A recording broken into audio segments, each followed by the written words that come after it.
Good morning all.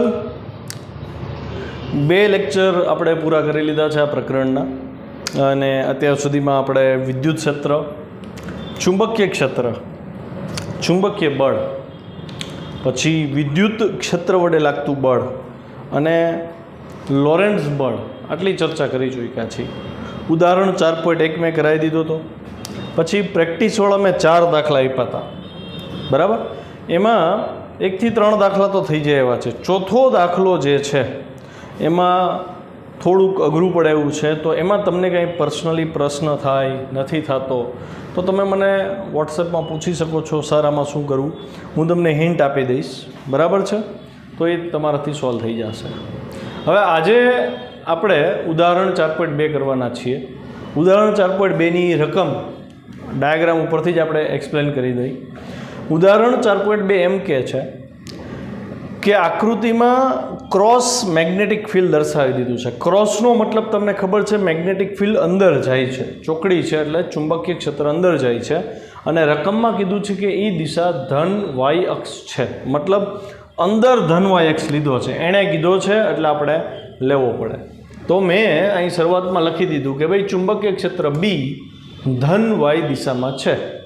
Okay, તો આ અંદર તરફની જે દિશા છે 3Dમાં તો હું વાય અંદર ન દોરી શકું, એટલે મેં થોડુંક ક્રોસમાં દોર્યું, પણ તમે સમજી શકો કે અંદર જે જાય છે એ વાય અક્ષ છે. તમને કીધું છે કે કોઈ એક વિદ્યુત ભાર આ રીતે, ધારો કે આને હું ક્યુ વિદ્યુત ભાર કહી દઉં, તો એ ધન એક્સ અક્ષ તરફ વી વેગથી ગતિ કરે છે. આ તરફ વી વેગથી ગતિ કરે છે, મતલબ વેગની દિશા તમને આપી દીધી છે, ગતિની દિશા આપી દીધી છે ધન એક્સ અક્ષ. તો તમને પૂછ્યું છે કે તો અહીંયા વેગ એ હાજર છે, ચુંબકીય ક્ષેત્ર એ હાજર છે અને વિદ્યુત ભારિત કર્ણય છે, તો લોરેન્ટ્ઝ બળ લાગશે. તો તમને પૂછ્યું છે પરિણામી લોરેન્ટ્ઝ બળની દિશા કઈ હોય. તો સૌ પ્રથમ હું શરૂઆત કરું લોરેન્ટ્ઝ બળના સૂત્રથી કે ભાઈ વી નો ધેટ લોરેન્ટ્ઝ બળ એફ બરાબર શું સૂત્ર આપણે ભણ્યા, તો કે ક્યુ ઈ, આ વિદ્યુત બળ હતું છોકરાઓ, પ્લસ ક્યુ વી ક્રોસ બી છે. આવું પણ રકમમાં તમને વિદ્યુત ક્ષેત્રનો ઉલ્લેખ આપ્યો નથી, છે કે નહીં નથી કીધું, મતલબ નથી. એટલે હું અહીં લખીશ કે અહીં ઈ બરાબર 0 છે, મતલબ વિદ્યુત ક્ષેત્રનો ઉલ્લેખ નથી. અહીં ઇલેક્ટ્રિક ફિલ્ડ વિદ્યુત ક્ષેત્ર 0 છે. માટે હવે હું લખી શકું ને એફ બરાબર, તો કે આ પદ તો 0 થઈ ગયું, વધ્યું આ પદ ક્યુ વી ક્રોસ બી. તમને લોરેન્ટ્ઝ બળની માત્ર દિશા પૂછી છે, એટલે તમે શું કરશો તો કે અહીંયા વી અને બીની દિશા ઇન્વોલ્વ કરી દઈએ આપણે ભેગી. તો આવું થશે ક્યુ વીનું હું સદિશ દૂર કરીશ અને વીની દિશા ધનેક્ષ અક્ષ છે. ધનેક્ષ અક્ષનો એકમ સદિશ આઈ કેરેટ થાય, એટલે હું અહીંયા લખીશ વી આઈ કેરેટ ક્રોસ બી. એ ધન વાય દિશામાં કીધું છે એટલે એને લખીશું જે કેરેટ. એગ્રી? તો વી અને બી હવે થઈ ગયા અદિશ છોકરાઓ, એટલે અહીંયા આવ્યું ક્યુ વી બી અને બ્રેકેટમાં વધ્યું આઈ ક્રોસ જે.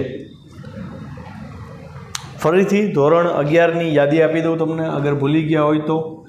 આઈ કેરેટ, જે કેરેટ અને કે કેરેટ હોય તો છોકરાઓ આઈ ક્રોસ જે બરાબર કે કેરેટ થાય.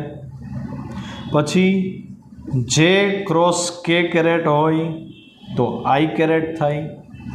કે ક્રોસ જે કેરેટ હોય તો કે ક્રોસ આઈ કેરેટ હોય તો જે કેરેટ થાય. અને એવી જ રીતે જો આ પોતાની જગ્યા બદલી નાખે તો જે ક્રોસ આઈ કરીએ આપણે, મતલબ ચક્ર ઊંધું ચાલે, તો અહીંયા માઇનસ કે કેરેટ આવે. પછી અહીંયા કે ક્રોસ જે કેરેટ હોય તો માઇનસ આઈ કેરેટ આવે, અને આઈ ક્રોસ કે કેરેટ હોય તો માઇનસ જે કેરેટ આવે.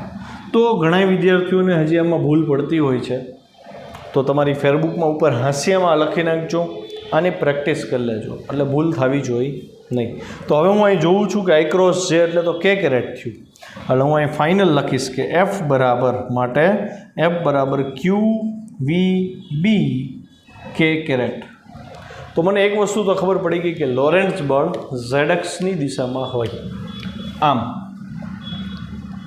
क्यू विद्युत भार पर लागतु लोरेंट्ज बळ Z અક્ષની દિશામાં છે. એગ્રી છો? પણ ક્વેશ્ચન તમે ધ્યાનથી જુઓ, 4.2 નો ઉદાહરણનો ક્વેશ્ચન જુઓ તો ક્વેશ્ચન એમ કહે છે કે તો ઇલેક્ટ્રોન ઉપર કઈ દિશામાં બળ લાગે, મતલબ અહીંયા ક્યુની બદલે ઇલેક્ટ્રોન છે તો કઈ દિશામાં બળ લાગે, એની બદલે પ્રોટોન છે તો કઈ દિશામાં બળ લાગે. એટલે હું આન્સર એ કરીને લખું. આન્સર એ, ઇલેક્ટ્રોન પર લાગતા બળની દિશા જોઈ છે તમારે. બળની દિશા તો ઇલેક્ટ્રોન પોતે વિદ્યુતભાર છે ને, એટલે હું અહીં લખું ને કે ક્યુ બરાબર ઇલેક્ટ્રોનનો વિદ્યુતભાર કેટલો, -E જેટલો. કદાચ તમને ખબર ન હોય તો E બરાબર, આ ઇલેક્ટ્રોન નથી છોકરાઓ, ઇલેક્ટ્રોન હોય તો ઉપર માઇનસ આવે અને ખાલી E લખવું એનો મતલબ ઇલેક્ટ્રોનના વિદ્યુતભારનું મૂલ્ય છે જે તમે બધા જાણો છો, 1.6 × 10⁻⁻19 કુલમ. આ આંકડાને આખો ન લખવો હોય તો ખાલી E લખાય.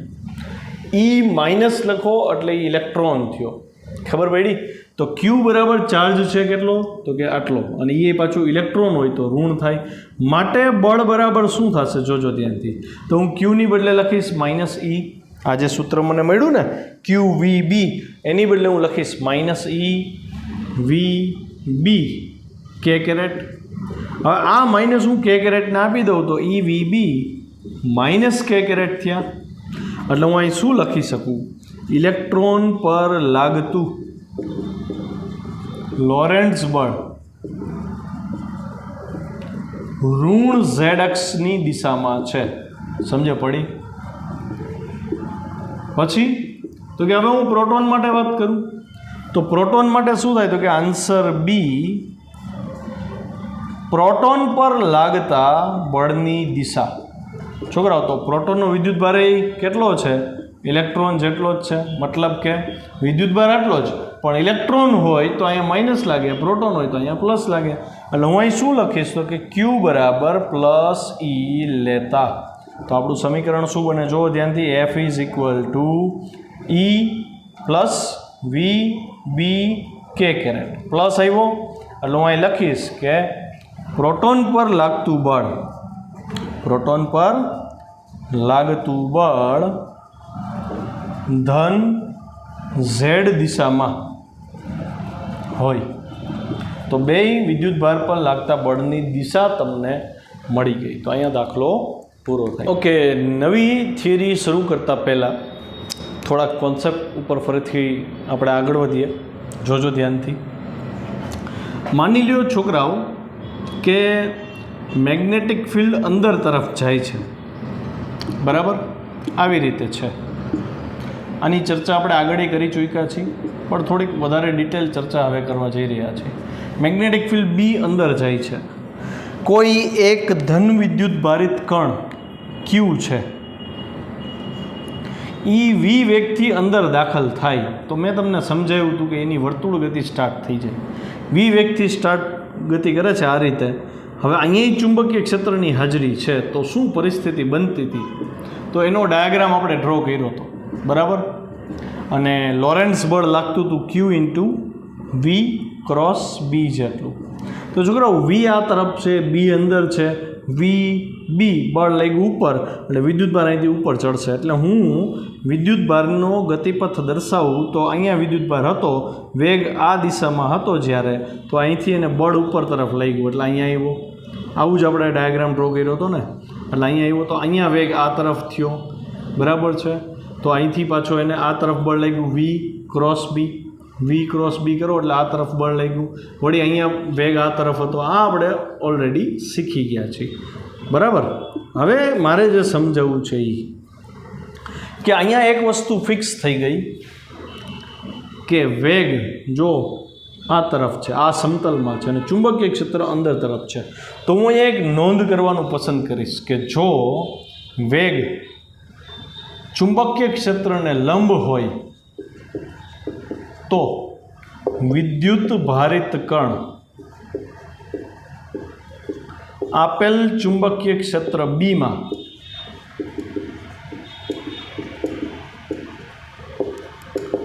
V વેગથી ગતિ કરે છે અને એ કેવી વર્તુળ ગતિ. અહીંયા વેગને બદલે હું ઝડપ શબ્દનો ઉપયોગ કરીશ, કેમ કે દિશા તો સતત બદલાશે. જો વેગ બદલાશે, ઝડપ નથી બદલાવાની, એટલે વી ઝડપથી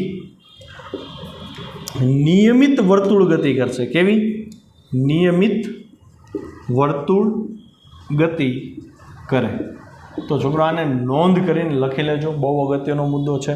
નિયમિત વર્તુળ ગતિ કરે એનો મતલબ એવો થયો કે અહીંયા આને હું કેન્દ્ર કહી દઉં તો અહીંયા જ્યારે કણ હશે ત્યારે એની તરફ પ્રવેગ કેન્દ્ર તરફ લાગશે. AC બરાબર v²/r.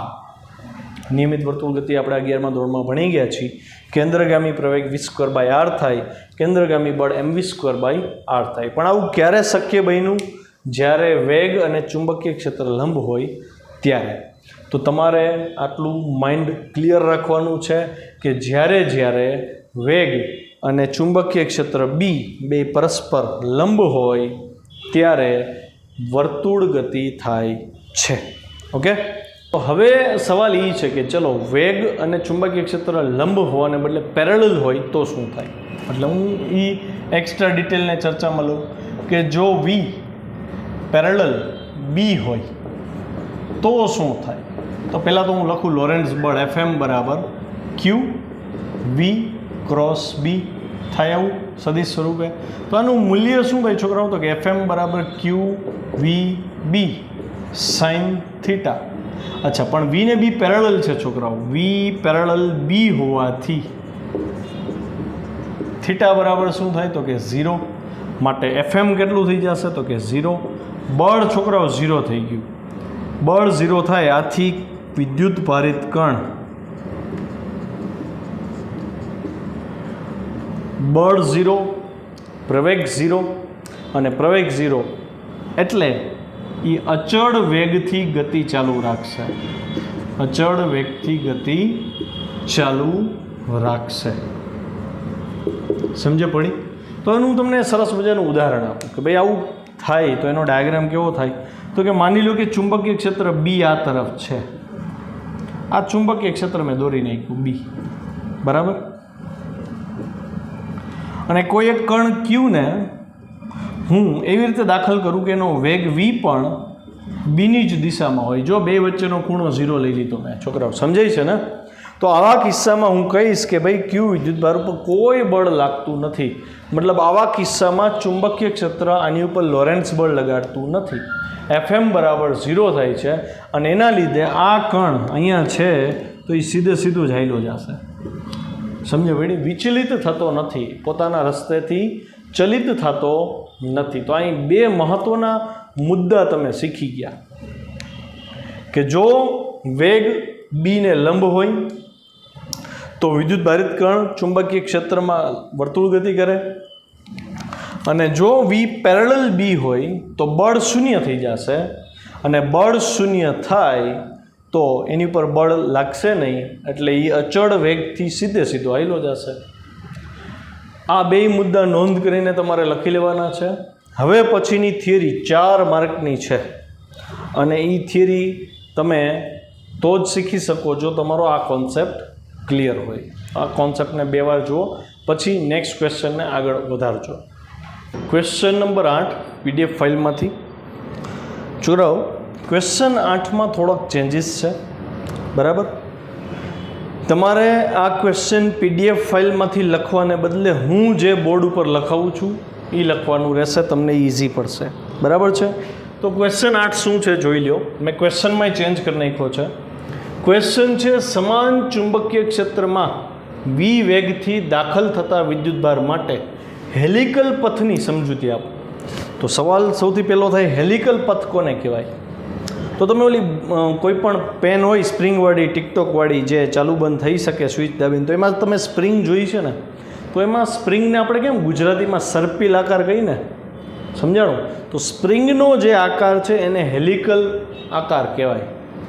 અહીંયા સવાલ એ છે કે કોઈ એક વિદ્યુત ભાર છે એ વી વેગથી ચુંબકીય ક્ષેત્રમાં દાખલ થાય તો એ હેલિકલ માર્ગે આગળ વધે છે, સ્પ્રિંગવાળા માર્ગે આગળ વધે છે, અને આપણે એની સમજૂતી આપવાની છે કે એવું કેમ થાય. હમણાં જ મેં નોંધ કરાવી કે જો વેગ ચુંબકીય ક્ષેત્ર બીને લંબ હોય તો વર્તુળ ગતિ કરશે, જો વેગ ચુંબકીય ક્ષેત્રને સમાંતર હોય તો એની ઉપર કોઈ બળ નહીં લાગે અને અચળ વેગથી સીધો આગળ વધશે. પણ જે વધારે વિચારવાનું છે એ છે કે જો વેગ લંબે ન હોય અને સમાંતરે ન હોય ચુંબકીય ક્ષેત્રને તો તમારે અહીંયા વેગના બે ઘટક લેવા પડે. દાખલા તરીકે હું એમ કહી દઉં ચુંબકીય ક્ષેત્ર બી આ દિશામાં જ, છોકરાઓ સમજજો ધ્યાનથી, ચુંબકીય ક્ષેત્ર બી આ દિશામાં છે અને કોઈ એક ક્યુ વિદ્યુત ભાર એને લંબરૂપે દાખલ નથી થતો, નથી એને પેરેલલ દાખલ થતો, એ આમ ક્રોસમાં દાખલ થયો. સમજાય છે? હવે આ તો વિચિત્ર ઘટના થઈ ગઈ ને. આ એનો વેગ વી થયો અને આ ચુંબકીય ક્ષેત્ર આવી રીતે છે. તો હવે આવા કિસ્સામાં શું કરવું? અહીંયા તમે વર્તુળ ગતિ ઇમેજિન કરશો કે પછી રેખીય ગતિ ઇમેજિન કરશો? તો હું અહીંયા એવું કહીશ કે તો ભાઈ આ વેગ છે એ ચુંબકીય ક્ષેત્ર બી સાથે થીટા ખૂણો બનાવે. જો તો બેટર છે ને હું વેગના બે ઘટક લઈ લઉં. એક ઘટક કેવો હશે તો કે બીને સમાંતર હશે, એક ઘટક બીને લંબ હશે. તો હું અહીંથી જો લંબ લઉં છું. તો આ જે મને ઘટક મળ્યો આ ઘટક મેગ્નેટિક ફિલ્ડને પેરેલલ છે, એટલે હું આ કહી દઈશ કે ભાઈ આ વી પેરેલલ છે. સમજ પડી? અને બીજો ઘટક છે એ મને અહીંયા મળશે આવી રીતે, આ અહીંથી લંબ લીધો એટલે.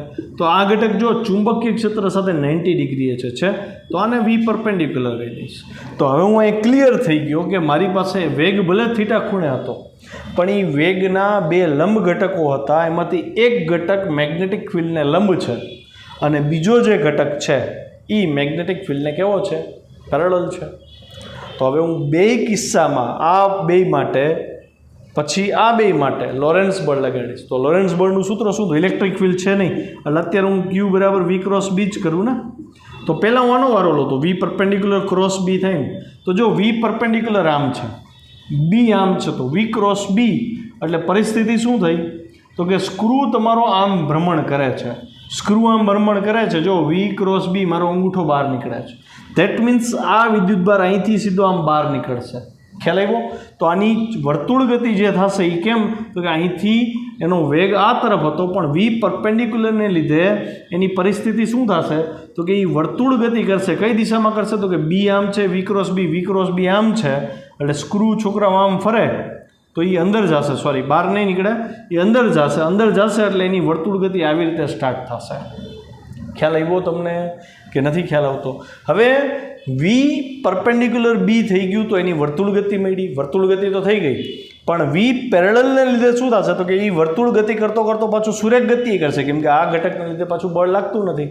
તો સુરેખ ગતિ એ થશે, વર્તુળ ગતિ એ થશે. એટલે સુરેખ ગતિ પ્લસ વર્તુળ ગતિ ભેગી થાય. તો માની લો કે આ એક વર્તુળ બનાવ્યું એણે પણ સુરેખ ગતિને લીધે એ થોડોક આગળ નીકળી જશે. વળી વર્તુળ ગતિ થઈ, સુરેખ ગતિ થઈ, વર્તુળ ગતિ, મતલબ સુરેખ ગતિ આમ થઈ અને વર્તુળ ગતિ આમ થઈ. તો આ આખો એક હેલિકલ પાથ સ્પ્રિંગ જેવો આકાર આપણને પ્રાપ્ત થાય છે. કોન્સેપ્ટ ક્લિયર થયો? હવે આપણે ક્વેશ્ચનમાં આગળ વધીએ. તો થિયરી શરૂ કરીએ. પહેલો મુદ્દો, ધારો કે ચુંબકીય ક્ષેત્ર બીમાં વી વેગથી ગતિ કરતો કણ, વિદ્યુત ભારિત કણ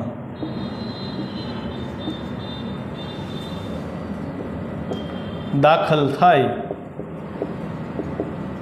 ત્યારે લાગતું ચુંબકીય બળ કેટલું છે છોકરાઓ? તો એ સૂત્ર તો આપણે જાણીએ છીએ. FM ઇઝ ઇક્વલ ટુ, સૂત્ર છે FM is equal to q into v cross B. અને સ્પષ્ટ છે કે બળની દિશા વેગને અને બીને બેને લંબ હોય. એટલે હું અહીં લખું નેક્સ્ટ મુદ્દો, સ્પષ્ટ છે કે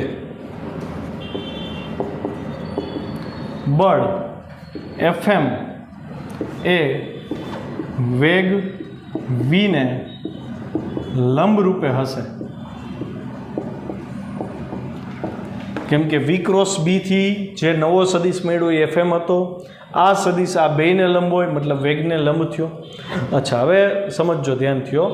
બળ જે છે એ વેગને લંબ છે વેગ અને સ્થાનાંતર પાછા એક જ દિશામાં હોય તો એનો મતલબ એવો થયો ને કે વેગને લીધે કણનું જે સ્થાનાંતર થશે એ સ્થાનાંતર એ બળને લંબ હશે. એટલે ડબલ્યુ બરાબર હું આવું લખું ને F into F dot D, સ્થાનાંતર અને વેગ આ બેની દિશા સરખી, વેગ અને બળ લંબ તો એફ અને ડી લંબ થાય તો એફ ડી કોસ 90 થાય અને કાર્ય શું થઈ જાય? 0 થઈ જાય. છોકરાઓ કાર્ય 0 થઈ જાય તો ડબલ્યુ બરાબર તો પાછું ડેલ્ટા કે હતું ને, અને ડેલ્ટા કે એટલે પ્રારંભિક ગતિ ઉર્જા અને અંતિમ ગતિ ઉર્જાનો તફાવત થયો. સમજાણું? એટલે એનો મતલબ પ્રારંભિક ગતિ ઉર્જા અને અંતિમ ગતિ ઉર્જા બે સમાન થઈ ને. ફરીથી સમજો, વેગ અને સ્થાનાંતર સમાંતર હોય, વેગ બળને લંબ છે તો સ્થાનાંતર બળને લંબ હોય, સ્થાનાંતર અને બળ લંબ હોય તો કાર્ય શૂન્ય થાય, કાર્ય શૂન્ય થાય તો ગતિ ઉર્જા પ્રમેય, કાર્ય ઉર્જા પ્રમેય પરથી ગતિ ઉર્જામાં ફેરફાર 0 થાય એટલે અંતિમ ગતિ ઉર્જા પ્રારંભિક ગતિ ઉર્જા સમાન રહે.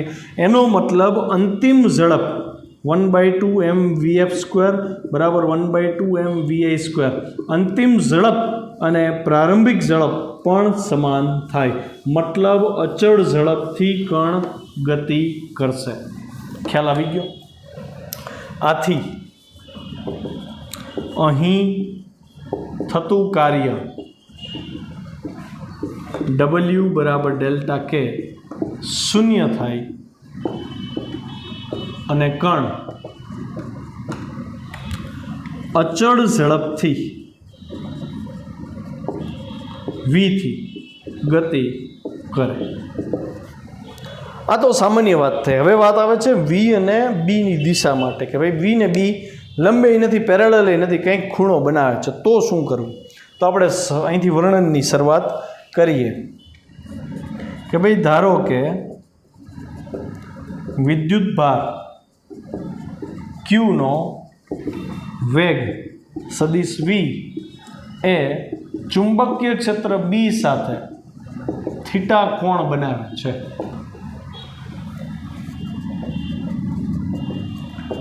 ઓકે, આટલું ક્લિયર થઈ ગયું? હવે થીટા કોણ બનાવે છે તો વીના બે ઘટક મળશે, જેમ મેં પહેલાંય ચર્ચા કરી હતી. એક ઘટક બીને લંબ હશે, એક ઘટક બીને સમાંતર હશે.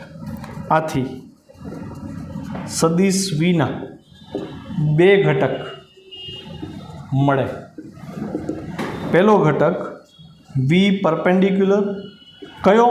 તો કે સદિશ બીને લંબ રૂપે હોય તેથી પરપેન્ડિક્યુલર કીધું. ક્લિયર? પછી બીજો ઘટક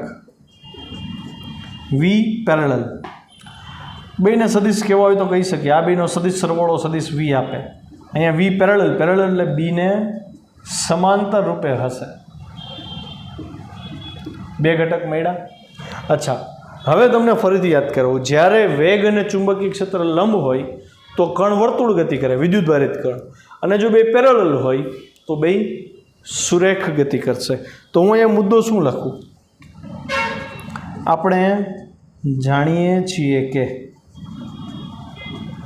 જો વેગ કયો હતો કે વી પરપેન્ડિક્યુલર અને બી ચુંબકીય ક્ષેત્ર લંબ હોય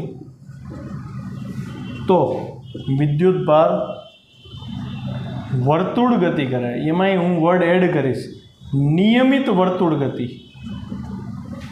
ગતિ કરે. એગ્રી? પછી હજી એડ કરીએ એક મુદ્દો કે તથા જો વેગ, હવે લઉં છું વી પેરેલલની વારી, એ બીને સમાંતર હોય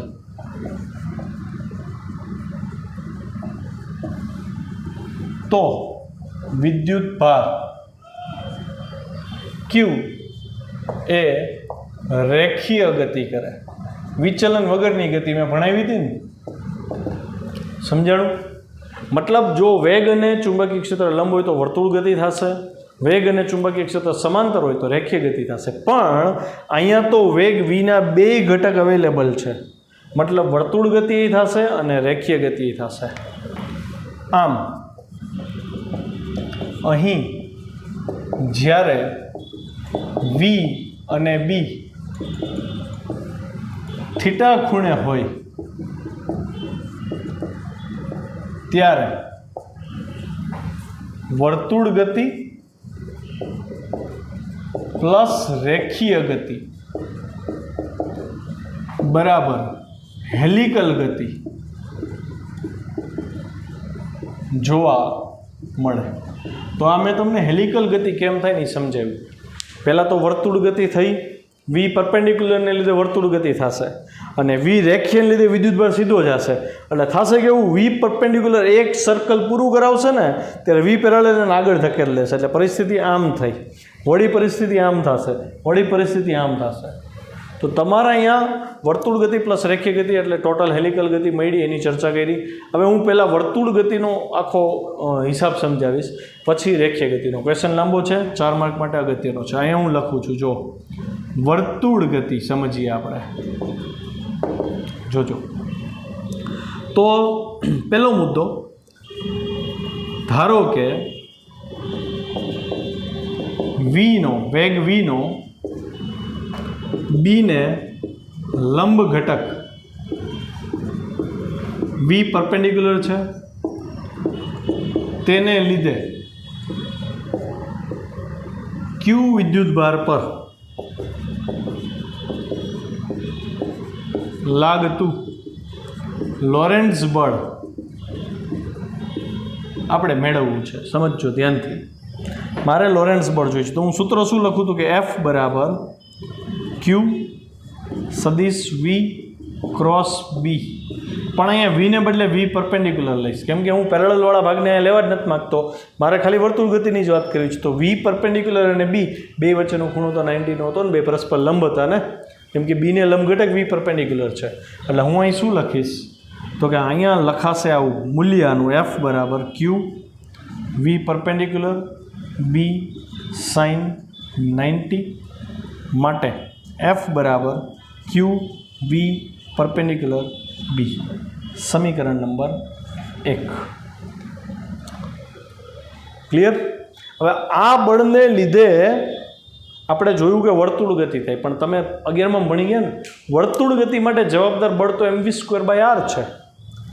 પરંતુ નિયમિત વર્તુળ ગતિના કિસ્સામાં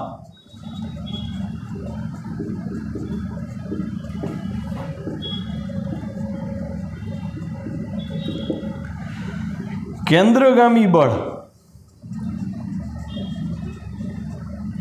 FC બરાબર શું થાય તો કે એમ વી, એમાંય વેગ તો આ જ હશે ને, આટલા વેગથી વર્તુળ ગતિ કરતો હતો ને કણ, તો વી પરપેન્ડિક્યુલર સ્ક્વેર બાય આર થાય. તો હું આ બેન સરખાવી દઈશ. કેમ તો કે આ કેન્દ્રગામી બળ હતું, એના લીધે નિયમિત વર્તુળ ગતિ થતી હતી. લોરેન્ટ્ઝ બળ આ હતું અને આ બળ જ વર્તુળ ગતિ કરાવતું હતું. તો હું આ સમીકરણને નાને સરખાવી દઉં તો આમ ક્યુ વિદ્યુત ભારને વર્તુળ ગતિ કરાવવા જરૂરી બળ કેટલું થાય, તો હું અહીં લખી શકું ને, ક્યુ વી પરપેન્ડિક્યુલર બી બરાબર એમ વી પરપેન્ડિક્યુલર સ્ક્વેર બાય આર. આવું થયું. આને કહી દઈએ આપણે સમીકરણ નંબર 2. છોકરાઓ આમાં એક ડાયાગ્રામે આવશે, ડાયાગ્રામે હું તમને દોરાવીશ, પણ પહેલાં મેથેમેટિક્સ પૂરું કરી લઈએ. આમાંથી એક એક વી પરપેન્ડિક્યુલર ઉડી જાય છે. જો ધ્યાનથી જુઓ, એક એક વી પરપેન્ડિક્યુલર ઉડી ગયા. હું કરતાં બનાવી લઈશ આરને. તો આરને કરતાં બનાવતા મને જે સ્ટેપ મળે છે એ આવું મળે છે. માટે આર બરાબર એમ વી પરપેન્ડિક્યુલર છેદમાં ક્યુ બી. આ બહુ અગત્યનું સમીકરણ છે. સમીકરણ નંબર આવ્યું આ 3. જેટલા નવા સમીકરણ બનતા જાય ફેરબુકના આખરના પેજમાં એની યાદી કરતા જાજો. સ્કૂલ ચાલુ જેવી થશે હું ગમે એની બુક માંગીશ, અને આ ન નીકળ્યા ને સમીકરણો એટલે 10-10 વાર હોમવર્કમાં આવશે, યાદ રાખજો. અને તમને ખબર છે કે એ આવે છે હોમવર્ક, બરાબર, તો થોડાક કેરફુલ રહેજો. તો છોકરા આ જે મળ્યું આ આર આપણે રેડિયસ કહી છીએ. વર્તુળ ગતિ યાદ છે 11મું ધોરણ 6ઠું ચેપ્ટર mv²/r. આર વર્તુળ પથની ત્રિજ્યા હતી. તો હું હવે એવું કહી શકું ને કે ક્યુ વિદ્યુત ભારિત કણ ચુંબકીય ક્ષેત્ર બીમાં દાખલ થાય અને એનો વેગ વી પરપેન્ડિક્યુલર હોય તો એના વર્તુળ માર્ગની જે ત્રિજ્યા આર છે એ આ સૂત્ર ઉપરથી મળે. આ સૂત્રનો ડગલે ને પગલે ઉપયોગ થવાનો છે. મોસ્ટ ઓફ એમસીક્યુ આનાથી સોલ્વ થવાના છે. આર બરાબર એમ વી પરપેન્ડિક્યુલર બી. જરૂરી નથી દર વખતે વી પરપેન્ડિક્યુલર જ હોય. અહીંયા તો આપણે જે વેગ વી લીધો હતો એ થીટા કોણે હતો એટલે મેં બે ઘટક લીધા હતા. એટલે એક વી પરપેન્ડિક્યુલર કીધો અને એક વી પેરેલલ કીધો. બરાબર છે. અહીંયા જો થીટાની બદલે ચોક્કસ ખૂણો આપી દીધો હોય તો તમારે એ પ્રમાણે હિસાબ કરવો પડે. પણ ઇન શોર્ટ સૂત્ર મને મળ્યું આર બરાબર એમવી બાય ક્યુબી. છોકરા એમવી એટલે વેગમાન થાય કે નહીં? હે, એમવી એટલે વેગમાન. તો હું એક નોંધ લખું, નોંધ કરતા મુદ્દો. જેમ વિદ્યુત ભારિત કણનું વેગમાન વધે તેમ ત્રિજ્યા વધે. આ યાદ રાખજો. આનો આપણે ઉકેલ, આનો ઉલ્લેખ આગળની થિયરીમાં આવવાનો છે. સાયક્લોટ્રોન જ્યારે ભણાવીશ ને ત્યારે આનો ઉલ્લેખ આવશે. સાયક્લોટ્રોનમાં આ જ સૂત્ર પાછું ભણશે આપણે. બરાબર. તો જેમ વિદ્યુત ભારિત કણનું વેગમાન એટલે કે એમવી દળ ગુણ્યા વેગ વધે એમ ત્રિજ્યા વધે. સ્પષ્ટ છે. ક્યુ વધે તો આર ઘટે, બી વધે તો આર ઘટે, કેમ કે બે વ્યસ્ત ચલનમાં છે. અચ્છા, હવે ધ્યાનથી જોજો, આગળ પાછી ચર્ચા કરી. હવે હું અહીંયા એવું લખું કે ભાઈ વળી વી પરપેન્ડિક્યુલર એટલે છોકરાઓ આર ઓમેગા થાય. યાદ છે? વર્તુળ ગતિ કરતા કણનો જે વેગ હોય એ વેગ વી પરપેન્ડિક્યુલર આપણે અહીં લીધું છે, એના બરાબર આર ઓમેગા થાય. તો હું અહીંયા વી પરપેન્ડિક્યુલરની બદલે આર ઓમેગા મૂકી દઉં છોકરાઓ, તો આર બરાબર એમ વી પરપેન્ડિક્યુલરની બદલે આર ઓમેગા છેદમાં ક્યુબી થયું. જો આર આર કેન્સલ થયા તો તમને કોણીય આવૃત્તિ મળી ગઈ. કોણીય આવૃત્તિ કેટલી મળી? તો કે ઓમેગા બરાબર શું આવશે? ક્યુબી ના છેદમાં એમ થાય. તો આને નંબર આપવાનો છે છોકરાઓ, સમીકરણ નંબર 4. ઓકે. હવે કોણીય આવૃત્તિ તો મળી ગઈ. કોણીય આવૃત્તિ મળે તો કોણીય આવૃત્તિ પછી રેખીય આવૃત્તિ એ મળે ને. ઓમેગા બરાબર પાછું છોકરાઓ 2πf થાય. ઓમેગા બરાબર 2πf, 14મું ચેપ્ટર, 11મું ધોરણ બરાબર ક્યુબીના છેદમાં એમ. તો હવે હું અહીંયા એફ મારે જોઈએ છે, એફને કરતાં બનાવું તો શું થશે? તો કે એફને કરતાં બનાવતા આપણને રેખીય આવૃત્તિ મળશે. હવે હું આ ઇરેઝ કરી નાખું છું. લખાઈ ગયું હશે બધાને. ગણતરી એમાં આગળ ને આગળ વધતી જાય છે.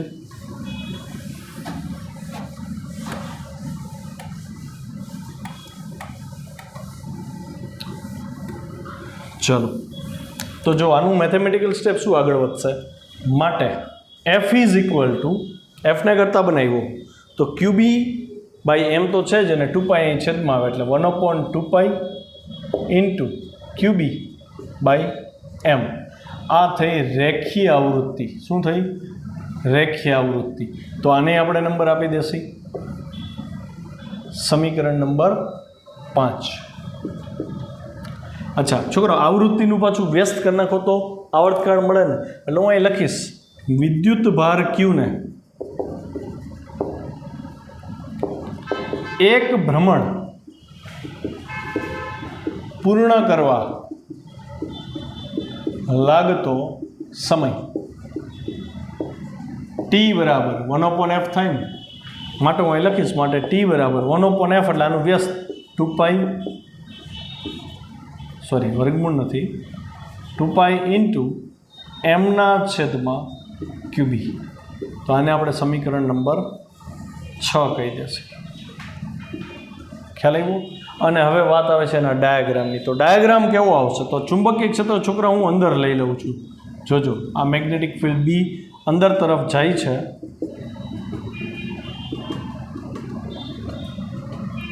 અને જે વી પરપેન્ડિક્યુલર છે એ આને લંબરૂપે છે.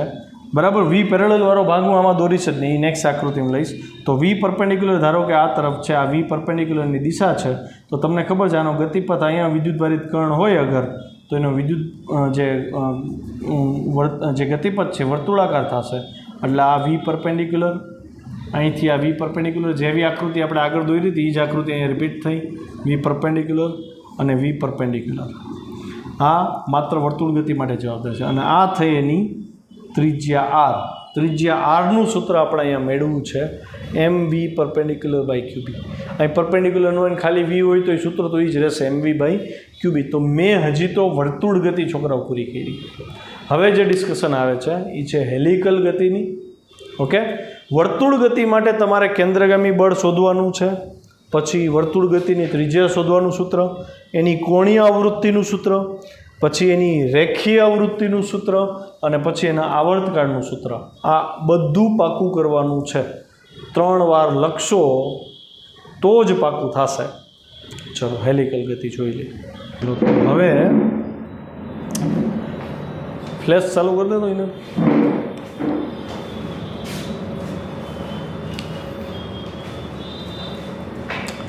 ઓકે, તો હવે આપણે હેલિકલ ગતિ સમજવા માટે જે બીજો પોર્શન બાકી છે ને રેખીય ગતિ, એને સમજીએ. રેખીય ગતિ તો હું અહીં લખું છું કે ભાઈ વેગ વીના ચુંબકીય ક્ષેત્ર બીને સમાંતર ઘટક વી પેરેલલ વડે ગતિ વિચારીએ તો આ કિસ્સામાં વિદ્યુત ભાર પર લાગતું બળ કેટલું થાય જોજો ધ્યાનથી. F બરાબર ક્યુ વી પેરેલલ ક્રોસ બી. હવે વી પેરેલલ ક્રોસ બી બે વચ્ચેનો ખૂણો 0 જ છોકરાઓ, એટલે અહીં શું લખીશ? F બરાબર ક્યુ વી પેરેલલ બી સાઇન 0 બરાબર 0. મતલબ કે આમ જ્યારે વેગ તથા ચુંબકીય ક્ષેત્ર સમાંતર હોય ત્યારે વિદ્યુત ભારિત કણ ક્યુ પર લોરેન્ટ્ઝ બળ લાગે નહીં.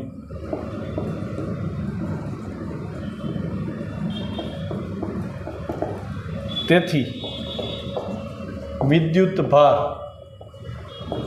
અચળ વેગથી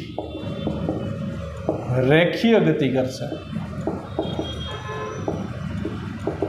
હવે હું તમને અહીંયા સમજાવું. જો આ ડાયાગ્રામ તમે જુઓ ધ્યાનથી, એક્સ અક્ષની દિશામાં આ રેડ લાઇનમાં મેગ્નેટિક ફિલ્ડ છે અને આ પ્લસ વિદ્યુત ભાર છે. તમે જો પ્લસ વિદ્યુત ભાર વર્તુળ ગતિ એ કરે છે અને આગળ જતો જાય છે. અત્યારે અહીંયા પહોંચ્યો છે, આ પરિસ્થિતિ છે.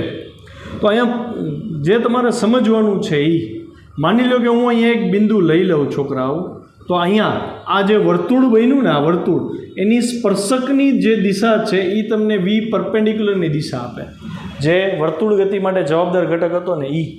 અને એ જે આગળ વધે છે એક્સ અક્ષની દિશામાં એ તમને વી પેરેલલની દિશા આપે. અને વી પરપેન્ડિક્યુલર અને વી પેરેલલ તમારી પાસે હોય તો વચ્ચેનો જે વેગ થયો આનું જે પરિણામી વેગ મળે એ તમારો વેગ વી થયો, જે ચુંબકીય ક્ષેત્ર બી સાથે થીટા ખૂણે છે. તો વી પરપેન્ડિક્યુલર જે છે છોકરાઓ, વી પરપેન્ડિક્યુલર એ તમારા માટે થીટાની પાસેની બાજુ એટલે વી કોસ થીટા થયો, અને વી પેરેલલો પરપેન્ડિક્યુલર જે છે એ વી સાઇન થીટા થયો. ફરીથી વી પેરેલલ છે એ થીટાની પાસેની બાજુમાં છે આવડવા, એટલે વી કોસ થીટા થયો. જ્યારે આ છે એને લંબરૂપે છે એટલે આ વી સાઇન થીટા થશે.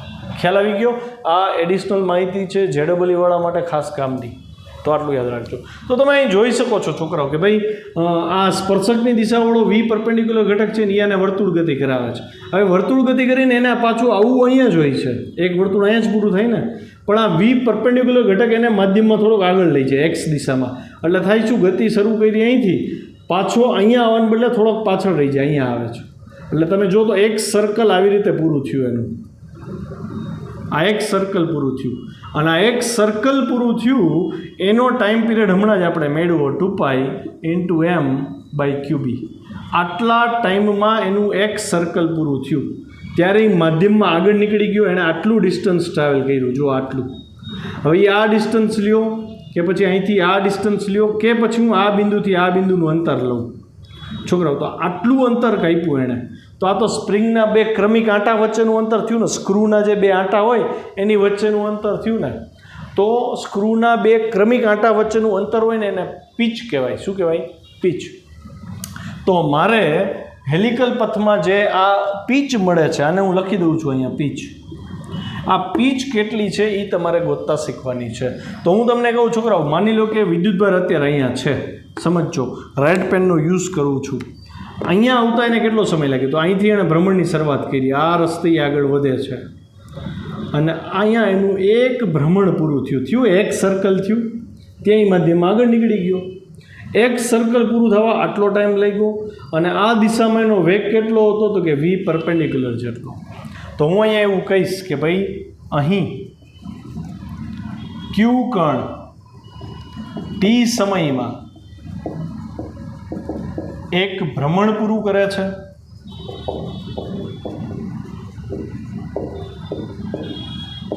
તથા ચુંબકીય ક્ષેત્રની દિશામાં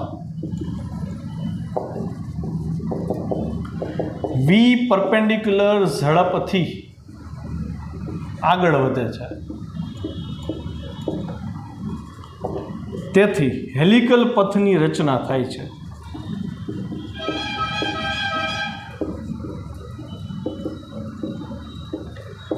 થયો કોન્સેપ્ટ ક્લિયર? હેલિકલ પથ આખો કેવી રીતે બન્યો. હવે મારે પીચ અંતર ગોતવાનું છે.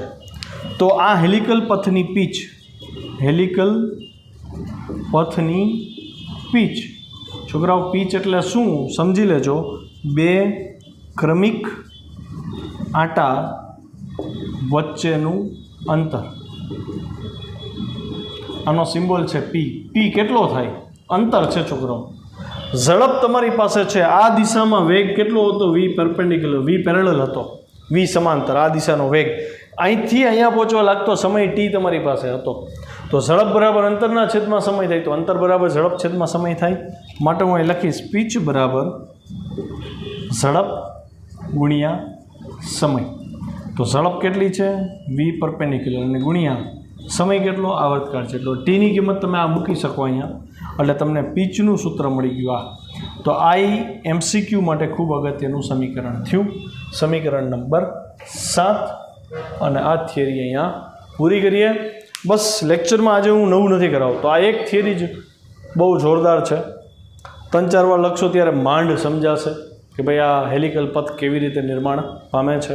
છતાંય જ્યારે ડાઉટ સેશન હોય, તમારે આમાં કોઈ ડાઉટ જનરેટ થતો હોય તો તમે ત્યારે મને ક્રોસ ક્વેશ્ચન કરી શકો છો. ચલો ઉદાહરણ 4.3 જોઈ લઈ. ઉદાહરણ 4.3માં એવું કીધું છે કે ભાઈ એક ચુંબકીય ક્ષેત્ર આપ્યું છે 6 × 10⁻⁴ ટેસ્લા. પછી એમાં એક ઇલેક્ટ્રોન v વેગથી ગતિ કરે છે અને એનો વેગ આપ્યો છે 3 × 10⁷ મીટર/સેકન્ડ. મતલબ ક્વેશ્ચનમાંથી જે ડેટા આપ્યો છે એને આપણે અલગ કરી લીધો. ઇલેક્ટ્રોનનું દળ આપી દીધું છે 9 × 10⁻31 kg અને ઇલેક્ટ્રોનનો વિદ્યુતભાર મેં પહેલાંય લખાવ્યો હતો E 1.6 × 10⁻19 કુલમ છે. આપણે જે સૂત્ર મેળવવા બધા ક્યુના પદમાં હતા, એટલે મેં અહીંયા ક્યુ બરાબર E લખ્યો છે. ઈની વેલ્યુ 1.6 × 10⁻19 છે. ગોતવાનું શું કીધું છે? ગોતવાનું કીધું છે કે ઇલેક્ટ્રોન જે વર્તુળ ગતિ કરશે એની ત્રિજ્યા શોધો. બીજું, ઇલેક્ટ્રોનની ઉર્જા કેટલી હશે E શોધો. અને ત્રીજું, ઇલેક્ટ્રોનના ભ્રમણની આવૃત્તિ f શોધો. મતલબ તમારી પાસે આ ડેટા છે ને આ વસ્તુ જોઈ છે. તો સૌથી પહેલાં હું ત્રિજ્યા શોધીશ.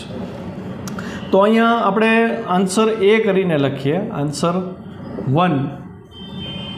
અહીં ઇલેક્ટ્રોન ચુંબકીય ક્ષેત્રમાં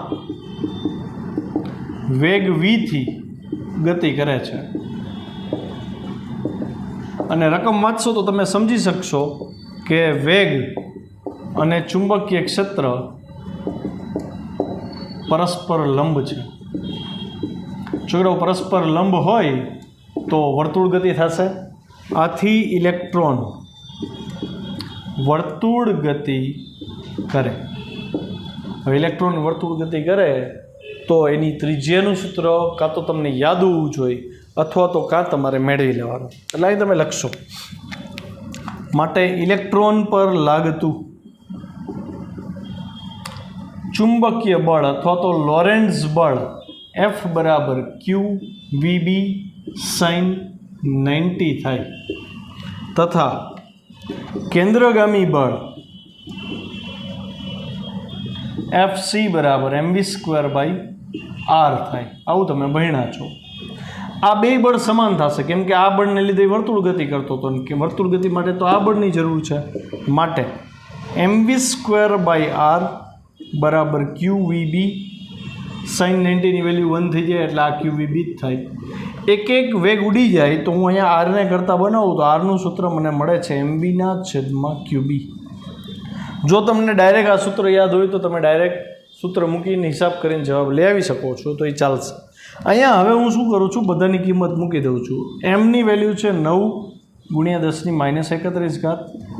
ઇલેક્ટ્રોનનો વેગ રકમમાં આપી દીધો છે 3 × 10⁻7 ના છેદમાં ક્યુ એટલે ઇલેક્ટ્રોનનો પોતાનો ચાર્જ 1.6 × 10⁻19 અને ચુંબકીય ક્ષેત્ર પણ આપી દીધું છોકરાઓ 6 × 10⁻4 ટેસ્લા.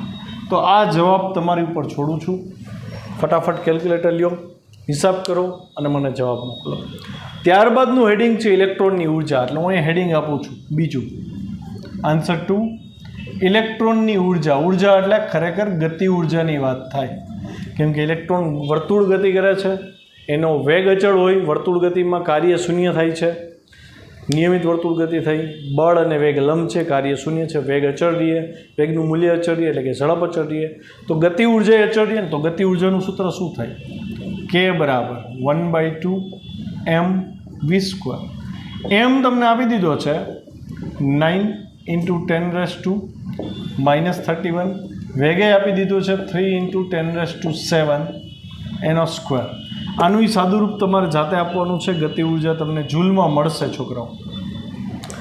ગતિ ઉર્જા તમને જૂલમાં મળશે. તમારે એને ઇલેક્ટ્રોન વોલ્ટમાં ફેરવવાનું છે. તો એક નોંધ લખી લ્યો, 1 ઇલેક્ટ્રોન વોલ્ટ બરાબર 1.6 × 10⁻19 જૂલ. તો આ ઇલેક્ટ્રોન વોલ્ટમાંથી જૂલમાં જાય છે. તો હું અહીં લખી શકું ને કે 1 જૂલ બરાબર 1/1.6 × 10⁻19 ઇલેક્ટ્રોન વોલ્ટ. આની પ્રેક્ટિસ કરી લેજો. આને પાકું કરી નાખજો. 10 વાર લખવું પડે તો લખી નાખજો. જૂલમાંથી ઇલેક્ટ્રોન વોલ્ટમાં જવું હોય તો 1.6 × 10⁻19 વડે ભાગવું પડે. તો અહીંયા તમારો જે જવાબ આવશે એ જૂલમાં છે. તમે હવે શું કરશો તો કે તમારો જે જૂલવાળો આન્સર છે એ ભાગ્યા 1.6 × 10⁻19 કરશો એટલે તમારો જવાબ ઇલેક્ટ્રોન વોલ્ટમાં આવશે. આ તમારો ફાઇનલ આન્સર ગણાશે. તો એ તમારે જાતે ગણવાનો છે અને મને મોકલવાનો છે. ક્લિયર છે? હવે આન્સર 3. આન્સર 3માં તમારી પાસે માંગી છે ભ્રમણની આવૃત્તિ. ભ્રમણની આવૃત્તિ. તો ભ્રમણની આવૃત્તિનું સૂત્ર મને એટલો ખ્યાલ છે કે ભાઈ સૂત્ર આજે જ મેં ભણાવ્યું છે, આજે જ તમારું પાક્કું ન હોય એટલે તમને કન્ફ્યુઝન થાય કે શું કરવું. પણ આવૃત્તિનું સૂત્ર છોકરાઓ પાક્કું તો કરવું પડશે. તમે જુઓ હમણાં જ આગળના ટોપિકમાં મેં આવૃત્તિનું સૂત્ર કરાવ્યું હતું. F બરાબર 1/2π × m/QB. એટલે અહીં શું આવશે? 1/2 × 3.14. ક્યુની વેલ્યુ તમારી પાસે છે. ક્યુની વેલ્યુ એટલે ઇલેક્ટ્રોનનો ચાર્જ થયો.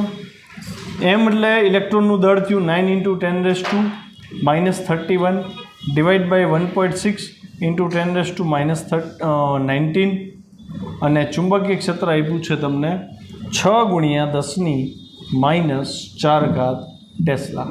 તો આનો સાદું રૂપ આપી આનો હિસાબ કરી અને મને જવાબ તમારે ફ્રિકવન્સીનો કહેવાનો છે. આ જવાબ હર્ટ્ઝમાં આવશે. અચ્છા, આ રીતે મેં કરાવ્યું છે.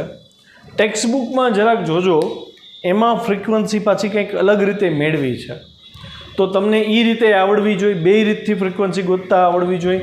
ટેક્સ્ટબુકવાળાની જે મેથડ છે એ હું તમને અહીં દર્શાવી દઉં છું. જો ટેક્સ્ટબુકવાળાએ શું કર્યું છે કે ભાઈ ઇલેક્ટ્રોનની જે ઝડપ છે, ઝડપ એટલે શું થાય છોકરાઓ? તો કે અંતરના છેદમાં સમય થાય. આ સૂત્રનો એનો ઉપયોગ કર્યો છે. એટલે કે વેગ v બરાબર અંતર કેટલું ટ્રાવેલ કરે છે એક આવર્તકાળમાં, તો કે ઇલેક્ટ્રોન એક ભ્રમણ પૂરું કરે ત્રિજ્યા r હોય તો એક ભ્રમણ પૂરું કરવા 2πr પરિઘ જેટલું અંતર કાપવું પડે ને, અને એના માટેનો સમય t હોય ને, એટલે 2πr/t થયું. પણ 1/t એટલે તો f થઈ ને ફ્રીક્વન્સી, એટલે 2πr/f થયું. ટેક્સ્ટબુકમાં એફની બદલે એ લોકોએ ન્યૂ લીધો છે, તેમાં આપણે કન્ફ્યુઝ નથી થવાનું. 11માંથી હું કહેતો હોઉં છું ન્યૂ લખો કે એફ લખો બે એક જ થશે. ન્યૂ તમને યાદ હોવું જોઈએ. તો અહીંયા શું થશે 2πr/f. તમારે જોઈ છે એફ, તો એફ ઇઝ ઇક્વલ ટુ શું થશે તો કે v/2πr. વેગ તમને આપી દીધો છે જુઓ અહીંયા 3 × 10⁷ અને આ 2 × 3.14 અને ત્રિજ્યા r આપી દીધી છે. કેટલી છે આપી નથી, આપણે અહીંયા ગોઈતી છે. જુઓ અહીંયા જે ત્રિજ્યા તમને મળે છે એ વેલ્યુ તમારે અહીંયા છેદમાં મૂકવાની થશે અને પછી હિસાબ કરજો એટલે જવાબ મળી જશે. તો બે રીતે મેં ફ્રીક્વન્સી ગોતતા શીખડાવી દીધી છે, તમારે પૂરું કરવાનું છે. બસ અહીંયા આ લેક્ચર પૂરો.